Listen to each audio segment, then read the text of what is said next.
অজো নিত্য শাশ্বতোয়ং পুরাণ না হান্যতে হান্যমানে শরীরে।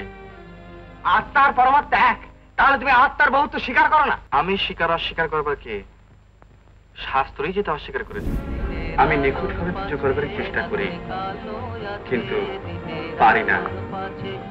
যখন দেখি দেবতার এত ঐশ্বর্য, তাকে আরাধনা করবার জন্য এত আড়ম্বর। সূর্যের 10 ফুল দিয়ে আপনি আমার রাধা বল্লভের পুজো করেন? কোন ফুল দিয়ে কোন দেবতার পুজো করতে হয় কিছু করতে জানি না, সে পুরোপুরি করতে আসে কোন লজ্জায়। তুমি যাও, এখনই আমার মন্দির থেকে বেরিয়ে যাও। দেবতার সামনে দাঁড়িয়ে শপথ করলাম, বিয়ের পরে আমাদের মধ্যে আর কোনো সম্বন্ধই থাকবে না। সুধাকর, ছেড়ে ফেলো, ছেড়ে ফেলো। অমরদা, আমি প্রতিজ্ঞা করেছি, সেই প্রতিজ্ঞা আমি ভাঙতে পারবো না। অমরদা, তার বিশ্বাস রাখতে যদি আমাকে মরতে হয়, সে মৃত্যু আমার ভালো। অমরদা, ছেড়ে ফেলো সুধাকর। অমরদা।